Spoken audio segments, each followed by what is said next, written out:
შემეცნებით საგანმანათლებლო პროექტი რადიო კინო მზადდება სტუდია კოცის ბაზაზე. პროექტის ხელმძღვანელი კობა ცხაკაია. როსტომ ჩხეიძე, შავი ჩოხა. ქაქუცა ჩოლოყაშვილის ცხოვრების ქრონიკა.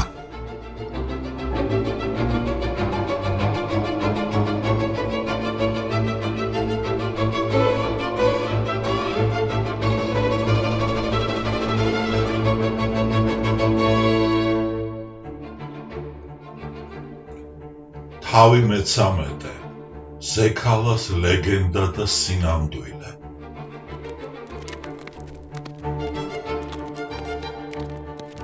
20-30 კაციანი ჯგუფები, რომლებიც რუს და ქართველ პარტიულთან არევებისგან შესდგებოდა, შემოდიოდნენ სოფლებში და ხალხს აწიოკებდნენ. წუხარეთ რომ გაიხსენებდა სოფელ აკუშოს დარბევის სცენასაც მოადევნებდა უჩვეულოსა და სულის შემძვრელს. ერთი ხევსურის ქალი ზექალა ერთი სახლის ბანზე წამოწოლილიყო იმ დროს, როდესაც მისი ძმა ჩვენთან იმყოფებოდა. მას ძმის თოფით დაუწყია სროლა და არავინ შეუშვია სოფელში, ვიდრე ტყვია შემოელეოდა. 5 თუ 6 რუსი მოუკლავს და მერე მისთვისაც უწევია მტრის ტყვიასო. და ახტაცებისაგან თავს ვერ იკავებს მემუარისტი. აი, ასეთები არიან ერეკლეს მოსიყვარულე ხევსურებიც და ჩვენი დანარჩენი მთიელები. ეს სიყვარულია სწორედ თაობებში გამოვლილი. ახლა ქაქუცა ჩოლოყაშვილზე რომ გადმოუტანიათ. ესეთი სიუჟეტური მარცვალი და ხასიათის ზოგადი მონახაზი, რაც მოგონებებში მატიანური ლაკონიზმითა და შეკუმშულობით შემონახულა და უფრო მეც ვერც დაიტევდა საზოგადოებრივი ცნობიერება, რომ არა ქაქუცას მომდომება. ისეთი კაცისათვის ეცნობებინა ქალის მთელი თავგადასავალი და არა მარტო ერთი ეპიზოდი, ვინც ამგვარ სიუჟეტს ხელიდან არაფრის დიდებით არ გაუშვებდა. მაინც შუა საუკუნეების დროებად და პერსონაჟებად ეჩვენებოდა ყველა და ყველაფერი და აგერ რაინდული სულისკვეთების ფრაგმენტი თვითონვე უვარდება ხელთ, თანაც იმ პიროვნებისაგან მონათხრობი რაინდული ჟამი რომ შემოებრუნებინა და უკვირდა შალვა ამირეჯიბს. რას მერჩიან? წარსულის ლანდებთან ბორიალს რატომ მაბრალებენ, როდესაც პირდაპირ გადმომავს ფურცელზე, თვალით რასაც შევყურებ და რა რომანტიზმი და რომელი რომანტიზმი, რეალიზმია ეს ყოველივე და მგონი სულაც ნატურალიზმიო.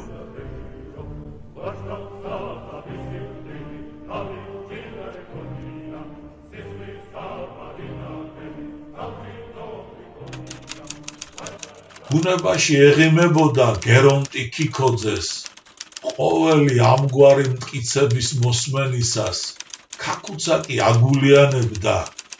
ასევე განაგრძე, რასაც შეხურებ და ის აღწერე შენებურად და მეტი არა გინდა რაო.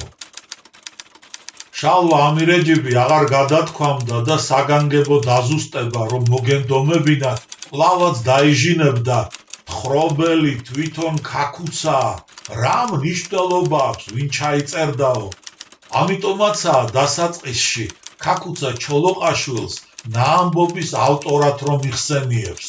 თელ ნაამბობს თავიდან ბოლომდე წინწკლებში მოაქცევს, რათა ხაზი გაუსვას თავის, სწორედად სტენოგრაფისტობას. მისთვის მნიშვნელოვანია, რომ მკითხველმა ეს ამბავი აღიქვას უშუალო პირველწყაროდ, ისტორიულ ქრონიკად და არათუნდ მართლაც სხვისი ნაამბობის მიხედვით შექმნილ მხატვრულ თხზულებად. ცხადია, ეს სწრაფვა ხელს არც ამჯერად უშლის ბელეტრისტის კალმის ჩარევას. თავარი ამ კითხვას არ გაუქარწყლდეს ილუზია, რომ თვითონაც ისევე უსმენს ბელადის მონათხრობს, როგორც ჩანაწერის შემსრულებელი. ეს ჩანაფიქრი ჩინებულადაცაა მიღწეული და ამიტომაც წარმოგვიდგება მზექალა დოკუმენტური ნოველის მშვენიერ ნიმუშადაც და ფსიქოლოგიური თვალსაზრისით მეტად საგულისხმო წყაროდაც. დოკუმენტური ნოველის როგორც მონაყოლის რაც შეიძლება ზუსტად შემონახვის მცდელობად, თორემ ეს ჯერაც გამოსარკვევია, მისი სიუჟეტი რეალისტური ამბავია თუ ზმანების ნაყოფი.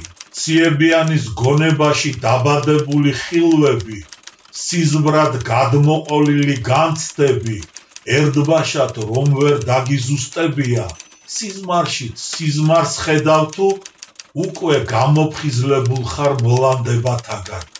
რა, ვითომ უცხო იყო ქაკუცა ჩოლოყაშვილისთვის ამგვარი ხილვები თუ გამოცხადებანი, რელიგიური იერით შეფერილნი და ამ ერთადერთხელ შეიძლება წარმოესახა მის გონებას ასეთი რამ. მოვიდა მზე და მოპელმენცა.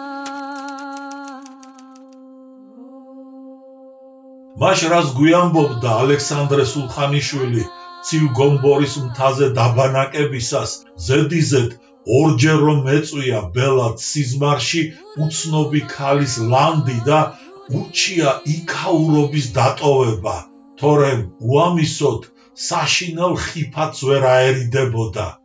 ანდა კვლავ ალექსანდრე რომ შეესწრებოდა სიზმრისეული ჩვენებიდან ახალ გამოფხიზლებულ ქაკუცას, თურმე მისი შვილი რომ გამოცხადებოდა, ჩემი ჯვარი დამიბრუნეო, მიჯნას ვერც გაავლებდა სიზმარ ცხადს შორის. თვითონ ქაკუცა ამას აღარც არასოდეს ცდილა, მაშინაც დაემორჩილებოდა უცნობი ქალის რჩევას და თანამებრძოლებთან ერთად მოშორებით გადაინაცვლებდა და მერე სასწრაფოდ მოინდომებდა შვილის. მერე რა, რომ ლანდად გაელვებულს მოთხოვნის აღსრულებას. და რა გასაკვირია, რომ ზექალა არაბულიც მისი ამაღლებული ოცნების მხატვრული გარდასახვა იყოს და არა ხორციელი დადასტურება.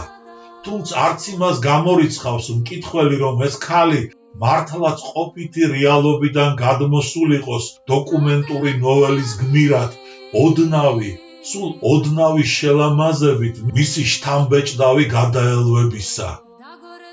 ეგა ნოველა ისეთი ელფერით შემოგარსულა, დაბეჯითებით ვერ გაგისხვავებია ოცნებისეული და ცხადლივი და შალვა ამირეჯიბიც ამასვე ცდილობს, რასაც ქაკუცა. ეგა, რაც ერთისათვის ზედაპირი მონათხრობია, მეორესათვის კალმის ნაყოფი. მოვიდა მზე და მოპელმენცა. მაშ ნუღარც მკითხველი დაიღლის თავს მკვეთრი მიჯნის გავლებით სიზმარსა და ყოფით რეალობას შორის და ზექალას სიუჟეტი აღიქვას ისე, როგორც ყოფითობისა და ხილვის ზღვარზე დაბადებული ახალი სინამდვილე. თავისი თვალის მომჭრელობითა და მონუმენტურობით, ასერიგად მისადაგებული ქაკუცა ჩოლოყაშვილის ფსიქოლოგიური ნატურის ზოგად სტილისტიკას, დროდადრო ასე ხელშესახებად თავჩენილს მის ბიოგრაფიაში.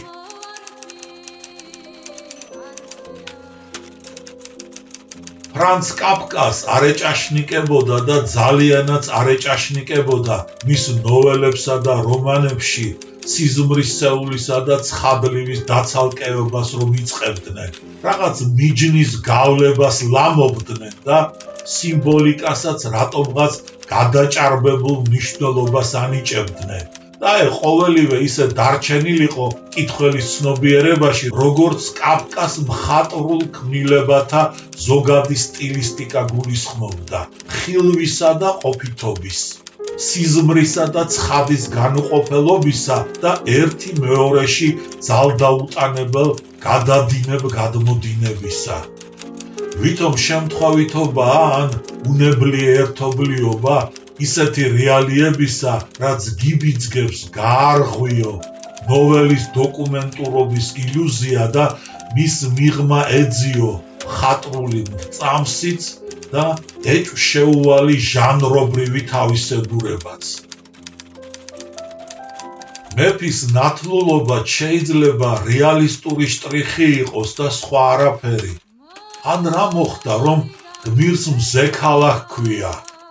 ხევსურეთში გავრცელებული სახელი ანდა ქაკუცა შველს რომ მიამსგავსებს, შვენიერი ქალისათვის შესაფერისი და ამასთან საკმაოდ გაცვეთილი მეტაფორა აგონდება მისი იერის შესამკობად.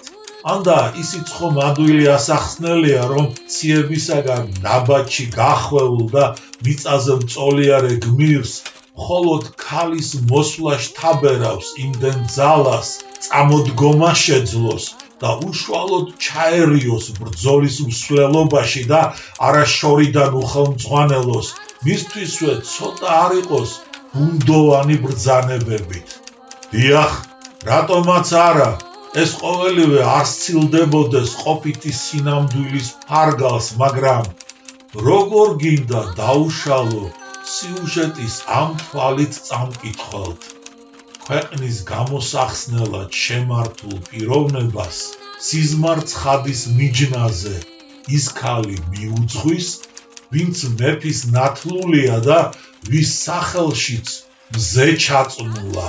ან თვითონ უზენაესი მნათობი იგულისხმება ქაკუცა ჩოლოყაშვილის წინამძღოლად და ამიტომაც გაიელვებს შვილის მეტაფორაც, როგორც მზის რიტუალური ცხოველის. მოდი და ამის შემდეგ ყოველივე შემთხვევითობად მიიჩნიე. მარტოდენ ყოფითობად, რისი სიმბოლისტური შინაარსიც თავს მოხვეული თუ იქნება, თორემ ტექსტებიდან მზის წინამძღოლობის ამოშიფრვა თითქოს და ყოვლად შეუძლებელი უნდა იყოს. და ნუღარც იმას გაიკვირვებ მაინც და მაინც თუ მითოსური არქეტიპებითა და სიმბოლიკით გატაცებული მკვლევარი შალვა ამირეჯიბის დოკუმენტური ნოველის სიუჟეტურ მონახას ამირანისა და ფარნავაზის ეპიკურ თქმულებათა თარგზე მოჭრილად მიიჩნევს.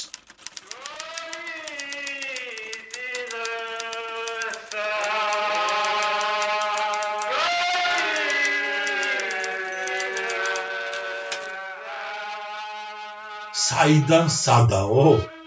ამირანის თქმულების გაზღაპრებულ ვერსიებში ერთ-ერთი თვალსაჩინო ეპიზოდი მოგეხსენებათ მისი წასვლა სანადიროდ, ძმებთან ერთად. თას ირემი უნდა წამოუხტეს, რქებით ცას მიწვდენილი. ამირანმა ისარი დაჰკრას და მერე მის კვალს კარგახანს მისდიოს, ვიდრე ძმები უნუგეშოდ ჩამორჩებოდნენ. თვითონ კი ცასაწვდილ კოშკს წაადგებოდეს, ბევრი უნდა უაროს გარშემო, მაგრამ კარი ვერსად პოვოს, მაგრამ უეცრად ერთ ადგილს მზის სხივი რომ დაეცემა, სწორედ იქ დაჰკრას მგლის მუხლი. შიგნით შეღწეულს კი ბუმბერაზის ცხედარი დახვდეს. თავის ქონებას რომ უანდერძებდა იმას, ვინც იმ ბაყბაყდებს მოუღებდა ბოლოს, ვისი ჯავრიც ცამცუმ სამარეში მიხვებოდა. ლეონტი მროველის საისტორიო მატიანის ცხოვრება ქართველთა მეფეთა შესწავლისას პავლე ინგოროყვა რამდენიმე ადგილას უძველეს პოეტურ ფრაგმენტებს რომ დაადასტურებდა უკვე ქრონიკის თხრობა შერწყმულთ, მაგრამ მაინც შემონახულთ. გზას გახსნიდა ახალი დაკვირვებებისაკენ და მეფე ფარნავაზის ჰეროიკული თავგადასავლებისადმი მიძღვნილ ერთ-ერთ ეპიკურ სიმღერაში უკვე ამ ფონზე იშიფრება სიმბოლური მინიშნებანი და კოსმიური სურათიც ისე წარმოისახება მითო-ეპიკური მსოფლ განცდისათვის შესაფერისი და ამ სიუჟეტურ ყალიბში მოქცეული. ქართლის მომავალმა ხელმწიფემ სიზმარი უნდა იხილოს. თუ როგორ შემოერტყმის წელზე მზის სხივი და გაიყვანს ველად, სადაც ისე დაბლა უნდა იხილოს უზენაესი მნათობი, რომ მოხოცოს ცვარი და პირის სახეზე წაიცხოს. ზმანებისაგან გამოფხიზლებული კი სანადიროთ რომ გასწევს და ერთ ირემს კიდეც ჰკრავს ისარს, იმან ცოტა უნდა გაირბინოს და დაეცეს სწორედ იმ კლდის ძირას, სადაც გამოქვაბულია. გამოქვაბულში კი განძია დაფლული და მისი პოვნის წყალობით უნდა შეძლოს ფარნავაზმა აზოს მმართველობის დამხობა და საქართველოს სამეფო შექმნა. პარალელები ისეთი ცხადლივია, ჩაძიება სრულიად ზედმეტიცაა. და ქაკუცა ჩოლოყაშვილიც ზედ მიმდგარა საქართველოს სახელმწიფოს ამოგებასთან მზის ხილვას გადევნებული. და თუ აღუსრულებელი დარჩენილა ეს განზრახვა, თხრობის განწყობილება მაინც იქით მიიწევს ფარნავაზის მზის მოლანდებასა და ირმის დევნას რომ შეჰყოლია და კლდეს მიმდგარა. ეგა ამჯერად კლდე დახშობილიყო და აღარც გაიმეტებდა იმ განძს ფარნავაზის ღვაწლს რომ გაამეორებინებდა გმირს სულ სხვა დროებაში, მაგრამ კლავაც გარდამტეხ ჟამს. ეს ტრაგიკული შეტრიალება სიუჟეტის მსვლელობისა მოდერნისტი მწერლის ხელში იქნებ მართლაც შეგნებული მხატვრული ხერხი ყოფილიყო პარალელის მონაცვლეობა პაროდიული ეფექტის შესაქმნელად. პაროდია არა გმირის მიმართ, არამედ ბედისწერის იმ ავი განაჩენისა, დამოუკიდებელი სახელმწიფო ჯერ ეფემერად რომ გადაგიქცია და ახლა აღარც მისკენ სწრაფვას განაგებდა. სანაცვლოდ კი ყირაზე დამდგარ რეალობას გთავაზობდა. ეს ყირაზე დამდგარი რეალობა კი რაოდენ კომიკურადაც უნდა მოჩანდეს მოგვიანო დროის გადმოსახედიდან. იმ წუთას მთელი ძალმოსილებითაა მორჭული, რაკიღა გმირს ვერსაით შეუღწევია მის დახშულ კარიბჭეში. ამირანი მუხლს დაჰკრავდა და შელეწავდა ცასაწვდენილ, ყოველ მხრივ შეუვალ კოშკს. ფარნავაზს შელეწვა აღარ დასჭირდებოდა, რადგანაც საიდუმლო გამოქვაბული შესასვლელი აღმოაჩინა. ამირანის შესვლა და გამოსვლა კოშკიდან მითოსურ სიმბოლისტურ ენაზე გველეშაპის წიაღში მოხვედრასა და იქიდან თავდაღწევას მიგვანიშნებს. ფარნავაზის შესვლა და გამოსვლა გამოქვაბულიდან კიდევ უფრო ამკვეთრებს ამ მინიშნებას, რადგანაც გმირს განძი გამოაქვს. განძი კი გველეშაპთან მებრძოლებისა და მისი დამარცხების გარეშე არ მოიპოვება. მზე აგულიანებდა ერთსაც და მეორესაც. ის მიუძღოდათ და მეტი სიმხნევისათვის თავის რიტუალურ ცხოველსაც გამოუგზავნიდა ორივეს, რომელთაც ვერ აეხსნათ, ასე რატომ გასჯდომოდათ უეცრად ნადირობის ჟინი, რომ გადადება აღარ ენებათ და უზენაესი მნათობისაგან ჟრჟოლა ატანილები მუხლ ჩაუხრელად მისდევდნენ ირმის კვალს.